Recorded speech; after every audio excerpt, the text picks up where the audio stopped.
Hi friends, welcome to cine family 2. ప్రముఖ Star Maa ఛానల్లో ప్రసారమవుతున్న super duper hit serial Guppedantha Manasu serial రోజు రోజుకి చాలా ఇంట్రెస్టింగ్గా ఉత్కంఠభరితంగా నడుస్తూ ముందుకు దూసుకుపోతుంది. ఈ సీరియల్కి సంబంధించిన ప్రతి లేటెస్ట్ అప్డేట్స్ని ఎప్పటికప్పుడు షేర్ చేస్తూ ఉంటారు. Guppedantha Manasu serial heroine Rishi Vasudhara, Saroja and team అందరూ కూడా వాళ్ళ క్యారెక్టర్లో చాలా అద్భుతంగా నటిస్తూ మంచి సక్సెస్ను పాపులారిటీని తెచ్చుకున్నారు. వీరందరూ కూడా షూటింగ్ యాప్లో చాలా సరదాగా హ్యాపీగా ఎంజాయ్ చేస్తూ ఉంటారు.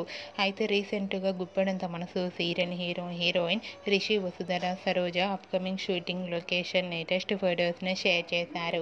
ఆ ఫొటోస్లో రిషి వసుధర, సరోజ షూటింగ్ యాప్లో చాలా సరదాగా హ్యాపీగా ట్రెడిషనల్ లుక్లో చాలా అందంగా కనిపించారు. ఆ ఫొటోస్ చూసిన వారంతా beautiful and lovely pair and eagerly waiting this latest episodes అంటూ కామెంట్స్ పెడుతున్నారు. మీకు కూడా Rishi Vasudhara, Saroja shooting location latest photos మీకు నచ్చినట్లయితే మీ అభిప్రాయాన్ని మీ కామెంట్ రూపంలో తెలియజేస్తూ లైక్ చేయండి, షేర్ చేయండి. మరిన్ని ఇంట్రెస్టింగ్ అండ్ లేటెస్ట్ అప్డేట్స్ కోసం మా సినీ ఫ్యామిలీ 2 ఛానల్ని సబ్స్క్రైబ్ చేసుకోండి.